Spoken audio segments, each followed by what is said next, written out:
쑥국새는 1938년 여성지에 발표한 단편인데요. 같은 해 발표한 탕류나 태평천하와 같은 장편에 가려 큰 주목을 받지 못했지만 채만식 문학의 또 다른 향기를 느낄 수 있는 역작입니다. 쑥국새. 쑥국새는 뻐꾸기의 전라도 방언입니다. 쑥국새. 시작합니다.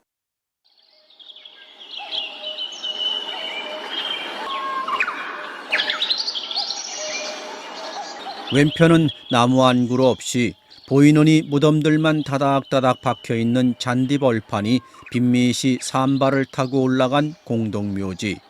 바른편은 누르붉은 사석이 흉하게 드러난 못생긴 외송이 듬성듬성 눌어붙은 산비탈. 이 사일 좁다란 산엽소로가 꼬불꼬불 깔그막져서 높다랗게 고개를 넘어갔다. 소복히 자란 길 옆의 풀숲으로 이파진한 햇빛이 맑게 드리웠다. 풀폭이 군데군데 간드러진 제비꽃이 고개를 들고 섰다. 제비꽃은 자줏빛, 눈꽃만 시익한 괭이밥꽃은 노랗다. 하얀 무릇꽃도 한참이다. 대왕도 꽃 많은 곱다.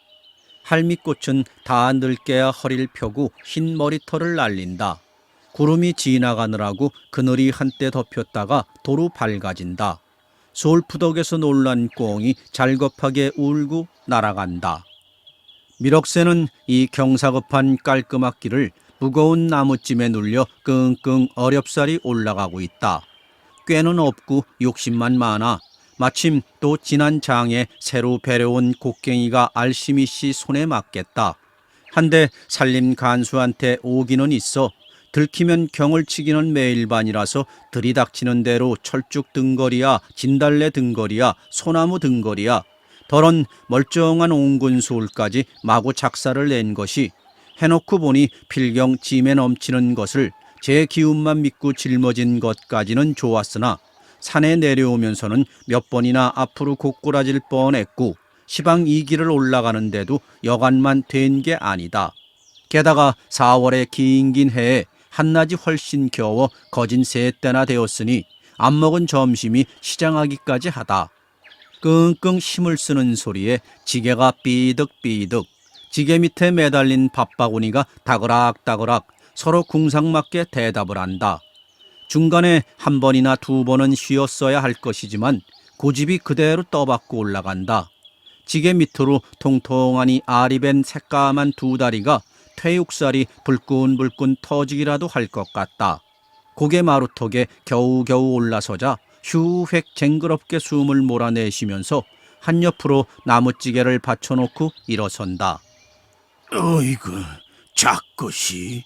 난 저 때문에 이렇게. 미럭새는 공동묘지개를 흘끔 돌려다보고는 두런두런 허리에 수건을 뽑아 땀 흐르는 얼굴을 쓱쓱 씻는다. 좋은 길로 편하게 갈 것도 이렇게 고생하는데. 작것이. 시원한 바람이 한아름 고개 너머로 몰려든다. 바라다 보이는 고개 밑은 또 하나 산이 가렸고 그놈을 넘어서 오리길을 가야 집이다. 미럭새는 웬만큼 땀을 들인 뒤에 지게 밑에서 밥바구니를 떼어 뒷짐져 들고 어슬렁어슬렁 공동묘지로 걸어간다. 할미꽃 터럭이 눈 날리듯 터옇게 덮여 날린다. 공동묘지는 풀도 바스락 소리 않고 대낮이 밤처럼 조용하다. 여색에 찾지 않아도 저편 산 밑으로 치우쳐 외따로 있는 게 아내의 무덤이다. 아직 잔디가 뿌리를 못 잡아 까칠하고 떼짱 사이론 검붉은 황토가 비죽비죽 비어져 나온다. 무덤 한옆으로 먹자국이 선명하게 밀양박시지묘 라고 쓴 말뚝이 섰다. 한편 짝에는 다시 무인 4월 2일 이라는 날짜를 썼다. 미럭새는 읽을 줄도 모르면서 말뚝을 한참이나 들여다보다가 그 다음에는 무덤을 한 바퀴 돈다. 떼짱도 벗겨진 데는 없고 구멍도 나지 않고 별일 없다. 한 바퀴 둘러보고 나서는 무덤 앞에다가 밥바구니를 열고 숟갈을 꽂아 괴어 놓는다. 밥이라야 뉘와 피가 절반이나 섞인 현미 쌀래기밥, 한옆으로 짠무김치를 몇 적 덧들인 것뿐이다. 처먹어라. 너 생각하고서 배고픈 것도 안 먹고 애꼈다가 갖고 왔다. 마치 산 사람한테 이야기하듯 중얼거린다. 밥바구니를 개어놓아주고 운감하길 기다리면서 멀거니 앞을 바라보고 앉아 한눈을 판다. 앞은 산 밑에서부터 훤하니 퍼져나간 들판. 들판이 다다른 곳엔 아마만 먼 산이 그림 같다. 들 가운데 조그만 산 모퉁이를 지나 기차가 장난감같이 아물아물 기어간다. 미럭새는 넋을 잃은 듯 손으로 잔디풀을 똑똑 뜯고 앉았는 동안 어느 결에 눈엔 눈물이 글썽글썽한다. 작것이 왜 죽어삐 있어? 가만히 있으면 괜찮을 텐데 방정맞게 왜 죽어삐리여? 작것이. 목맨 소리로 두런두런 주먹을 쥐어다가 눈물을 씻는다. 바로 지나간 3월 초생이었었다. 미럭새가 논에 두엄을 전에다가 점심을 먹으러 오는 길인데 독리우물의 동청나무 울타리 뒤에서 점내가 해뜩해뜩 무슨 말을 하고 싶은 눈치로 웃고 섰다. 너 이가시네 왜 날 보고 웃냐? 망할 년의 자식이네. 이년의 자식아, 내 이름이 가시네냐? 너 이가시네 날만 보면은 주둥이 씌어서 해롱해롱하지? 에게게게, 참 내 팰꼴 다 보겠네. 말론 싶어해도 속으론 분명 아픈 자리를 건드렸던 것이다. 이년의 자식아, 내가 저 화상이 그리 좋아서 안아했다. 이가시네야 너 앞만 그리도 니까지 건 이롭단다. 누구는 일 있다는디? 아이고, 귀역질이 마구 나오네. 저 꼴에 그리도 새말 납순이한테 반이었다지? 참 똥싼 주제에 매와 타령하네. 인연의 가시네 주둥이를 찢어놀라. 내가 납순이한테 반했으니 너 이게 무슨 상관이여? 인연의 가시네. 미럭새는 슬그머니 골이 나서 커다란 눈망울을 부라린다. 그러나 점례는 조금도 무서워하질 않는다. 이년의 자식아, 누가 상관한다냐? 그렇지만 대련님, 속 좀 차리세요. 납순이한테는 암만 반에서 침을 질질 흘리고 댕겨도 헛다방입니다요. 걱정 마라 이 가시네야. 어이구, 닭 쫓던 강아지는 지붕이나 쳐다보지. 종수오구 죽자사자하는 납순이한테 저 혼자 파는 저 화상을 무얼 치워다볼랑고? 이 가시네야 거짓말하면 호랭이가 물어간다. 미안하시겠네. 오늘도 납순인 쥐 들어간다고 건너와서 뒷산으로 올라가고 종수는 나무로 가는 채 어실렁어실렁 뒤따라간답니다요. 어떠냐? 해쪽하지? 참말이냐? 인제 나sup지? 몰라? 점례는 싹 돌아서서 두레박질을 시시한다. 빌어먹을 놈의 가시네. 세면아 풍당 빠져 죽어라. 미럭새는 내뱉으면서 흐느적 걸어간다. 걸어가면서 생각이다. 점례 가시네가 노상이 거짓말은 아니고 종수 자식이 원원이 눈치가 수상하긴 수상했어. 그러니 그놈의 새끼한테 납순일 뺏기고 만담? 내가 요만할 적부터 내 걸로 맡아두었는데 다 자란 뒤에 뺏겨? 사람이 화가 나서 살 수가 있나? 하긴 종수 자식이 나보다 얼굴이 벤조롬하니 이쁘기는 이쁘겠다. 그건 참 젠장할. 미럭쇠는 귀주머니에서 동강난 거울 조각을 꺼내들고 제 얼굴을 들여다본다. 죽가래로 푹 찌른 것처럼 가로 째진 입, 길바닥에 떨어진 쇠똥같이 지질 펀펀한 코, 왕방울 같은 눈, 좁디 좁은 이마, 부룩송아지 대가리처럼 노란 머리털럭이 곱슬곱슬 자지러 붙은 대가리, 등속, 미상불 제가 보아도 그다지 출 수 없는 인물이다. 젠장 맞을. 원원이 이 화상을 누가 좋아한담? 눈깔이 삔 점례가신 하나 건자로 반해서 그 지랄이지. 원 어쩌면 요렇게 빌어먹게 갖다가 만들어 놓더람. 가만히 있자. 이게 우리 어머니 아버지 잘못이겠다. 오라, 아버진 죽었으니 할 수 없고 어머니를 졸라야지. 아이, 그래도 내가 기우는 새고 또 사내 자식이 뭐 인물 뜯어먹고 사나? 빌어먹을 거 들이대 본다. 눈 멀뚱멀뚱 뜨고서 뺏겨. 미럭새는 허둥지둥 집으로 달려들더니 저희 모친더러 시방 얼른 새말 납순네 집에 건너가서 혼인하자는 말을 하라고, 만일 납순이한테 장가를 못 가는 날이면 목을 매달고 죽는다고, 어머니가 날 이렇게 못나게 낳아놓았으니까 그 대신 꼭 납순이한테 장가를 들여주어야 한다고, 마치 미친놈 납디듯 주워 섬기고서는 도로 불이 나게 뒷산으로 올라간다. 온 산을 다 헤매고 다니던 끝에 으슥한 골짜구니의 양지 바른 언덕 밑에서 둘이 나란히 누워있는 종수와 납순이를 찾아냈다. 납순이는 질겁하게 놀라 달아나고, 그러나 저만치 가서서 거취를 보고 있고, 종수는 여느 때 같으면 눈만 부릅떠도 비슬비슬 피하던 것이 오늘은 눈살이 팽팽해가지고 아기똥하니 버티고 서서 있다. 미럭새는 그놈의 비위가 더 상했다. 너 이놈의 새끼! 미럭샌 눈을 불끈불끈 그 잘난 코를 벌심벌심 내리 으끌어버릴 듯이 바싹 다가선다. 그리소? 말소리며 몸은 떨려도 종수의 대답은 다부지다. 어따 요것 보게. 왜? 어찌서 그리요? 네가 무슨 상관이요? 왜 상관이 없어? 내가 맡아놓은 지지배를 네가 왜 건드려? 그리도 상관이 없어? 뭐? 밭두럭에 개똥 참외더냐? 맡아놓고 어쩌고 하게? 그녀로 자식 생긴 것하고 넉살도 좋네. 아이, 요년의 새끼가! 말로는 암만해야 달리고 미럭새는 종수의 멱살을 움켜쥔다. 실상 진작에 그럴 것이었었다. 종수도 마주 멱살을 잡는다. 그리여 어찌여? 요 싹동머리 없는 놈의 새끼, 살살 돌아댕기면서 남의 집 지집에나 바람맞히고 죽어봐. 와락 잡아 낚으는데 종수는 헛개비같이 휘둘리면서도 아이고, 웬 상관이여? 내가 네 미를 후려냈더냐? 네 할미를 후려냈더냐? 라고 입은 끈이 놀린다. 그러나 그 말이 떨어지기 전에 둘인 어우러져 뒹군다. 말은 없고 잠시 동안 씩씩거리면서 엎치락 뒤치락 했지만 악으로 덤빈 종수는 다 같은 21살 박이 장정이라도 미럭새의 황소 같은 힘을 당해내는 수가 없었다.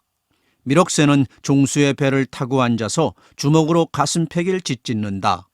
요놈의 새끼, 다시도 오냐? 헐대로 히어라. 요것이 그리도 잔소리요? 미럭새는 종수의 목을 내리 누른다. 종수는 캑캑 눈을 해번떡 얼굴에 푸른 핏대가 선다. 그러자 마침 그때다. 등 뒤에서 작대기가 딱 하더니 미럭새의 정수리를 보기 좋게 후려갈긴다. 어이쿠! 미럭새는 정신이 아찔해서 앞으로 엎치려고 하는데 재우쳐 한 번 더 딱 내리 갈긴다. 미럭새는 그대로 정신을 놓고 쓰러지고 납순인 달려들어 종수의 손목을 잡아 일으켜가지고 달아난다. 납순네는 계집애가 못된 종수 녀석과 좋차는 소문을 퍼뜨리고 다닌 데서 걱정을 하던 판이라 미럭새네가 청혼을 하니까 얼씨구나 좋다고 납체 30원에 선뜻 혼인을 승낙했다. 미럭새네는 작년에 저희 부친이 제장가 미촌으로 장만해놓고 죽은 송아지가 중소나 된 것을 50원에 팔고 또 양도 새끼 6마리를 30원에 팔고 해서 납체 30원을 보내고 나머지 50원으로 혼인을 치렀다. 그게 바로 미럭새가 납순이한테 작대기를 맞던 날부터 겨우 열흘 만이다. 혼인을 한 첫날 밤 미럭새는 달리느라고 맞은 발바닥이 아파 절름절름 신방으로 들어온다. 생전 처음으로 촛불이 환하니 켜져 있는 신방에는 불보다 더 환하게 연지 찍고 곤지 찍고 분단장한 신부 납순이가 소곳하니 앉아있다. 미럭새는 가뜩이나 큰 입이 귀밑까지 째져 느긋해라고 한참이나 웃고 섰다가 신부 앞에 가서 털썩 주저앉는다. 자끝, 네가 작대기로 날 때렸지? 납순인 마치 눈이 오르는 겨울날처럼 새초음해서 눈을 아래로 내리깔고 눈썹 한 개도 까딱 앉는다. 그때 혼났다, 야. 아이, 원 그렇게도 사정없이 때린단 말이냐?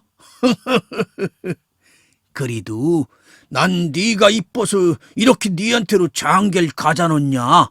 그렇지? 그러는 게로. 미럭센 납순이의 두 손을 덤쓱 쥐인다. 그 손은 얼음같이 찼다.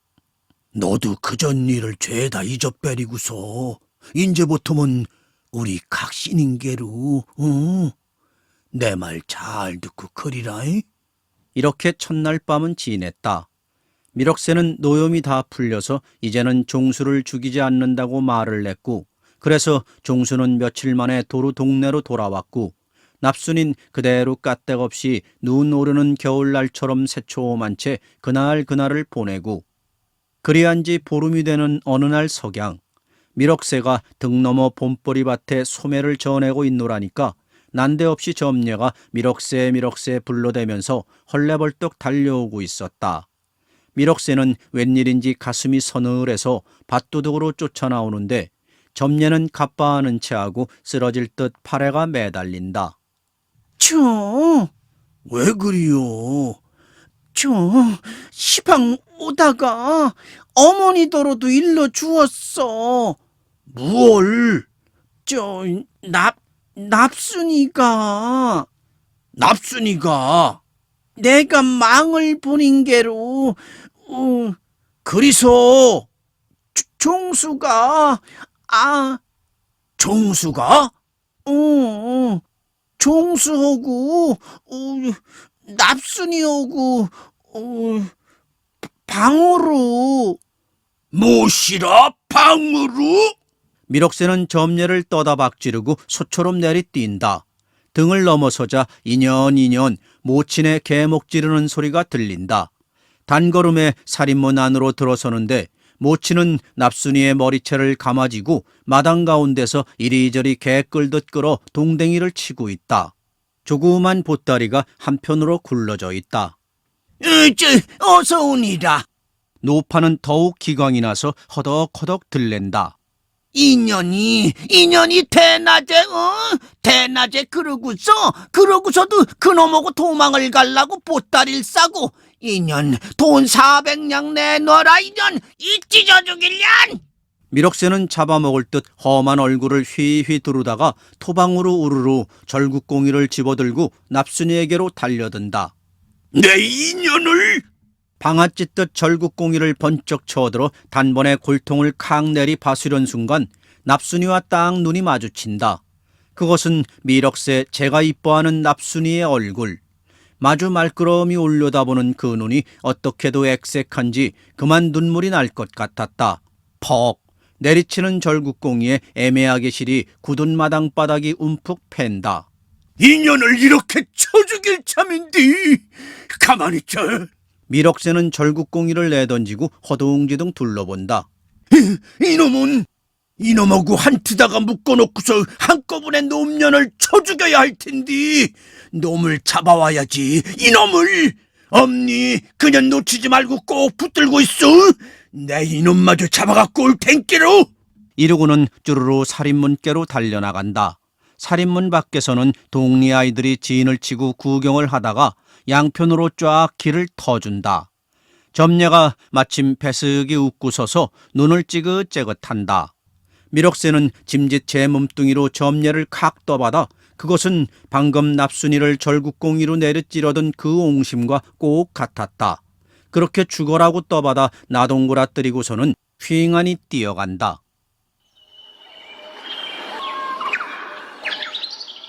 종수를 잡는다고 선불맞은 범처럼 뛰어나간 미럭새는 그 길로 용머리의 술집으로 가서 밤이 늦도록 술을 먹고 그대로 쓰러져 잤다. 이튿날 새벽에야 철럭거리고 집으로 돌아온 미럭새는 납순이가 부엌 석가래에 목을 메고 늘어진 시체를 제 손으로 풀어 내려놓아야 했었다. 노파가 밤새도록 붙들고 지키다가 새벽녘에 잠깐 잠이 든 사이에 납순인 빠져나가서 그 거조를 냈던 것이다. 서방 미륵새가 돌아오는 날이면 맞아 죽고 말 것, 가령 죽지 않는다고 하더라도 병신이 될 만큼 얻어맞을 것, 아까 내리치던 그 무서운 절국공이, 그러고서도 평생을 마음없이 매달려 살아야 할 테니 차라리 진작 죽는 것만 못하다고 그래 자결을 하고 만 것이다. 그년을 꼭 내 손으로 쳐 죽일 냈더니 에이 분이여. 미륵새는 동리 사람들이 모여섰는 데서 이렇게 장담을 하고 못내 분해하는 채했다. 눈물까지 쏟아졌다. 모두들 분해서 그러는 줄만 알았지 미륵새의 정말 슬픈 심정은 알아채지 못했다.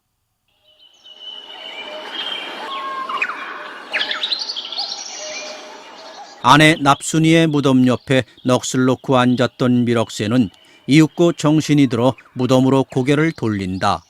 숟갈을 꽂아 괴어놓은 밥바구니엔 어디서 날아왔는지 파리가 서너 마리 엉기었다. 쫓게 먹었냐? 미륵새는 중얼거리면서 밥바구니를 집어든다. 물이 없는디 목 맞춰서 어쩌거나. 마디지게 한숨을 내쉰다. 자것이 왜 죽어삐리요? 가만히 있으면 괜찮을 텐데 방정맞게 왜 죽어삐리요? 자것이. 두런두런 눈물을 찔끔찔끔 밥바구니를 차고 앉아서 숟가락을 뽑아든다. 꼬시래. 조금 떠서 앞으로 던지고 또 한 번은 뒤로 던지면서 꼬시래. 양옆으로 한 번씩 꼬시래. 꼬시래. 골고루 고살한다. 할 때에 마침 등 뒤에 산허리께서 쑥국새 우는 소리가 들린다. 미륵새는 막 밥을 먹으려던 숟갈을 멈추고 끌리듯 고개를 돌린다. 형체는 안 보이고 울음소리만 들린다. 산을 돌아 넘어가는지 소리가 감감하니 멀어간다. 미륵새는 옛 이야기가 생각이 났다. 며느리가 해산을 했는데 야속한 시애미가 미역국을 안 끓여주고 쑥국만 끓여주었다. 며느린 피가 거치지 않고 속이 쓰리다 못해 3, 7일 만에 그만 죽었다. 그 며느리가 죽어 혼이 새가 되었는데 쑥국의 원한이 잦아져 그래서 밤낮 쑥국 운다고 한다. 우리 납순인 죽어서 무엇이 되었을꼬? 쑥국새나 되었으면은 우는 소리나 듣지. 미륵새는 쑥국새 우는 곳을 바라보다가 이윽고 소스라쳐 한숨을 내쉰다.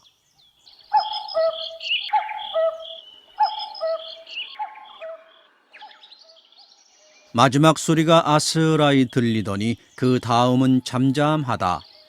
미륵새는 밥 먹기도 잊고 도로 넋이 나가서 우두커니 앉아있다.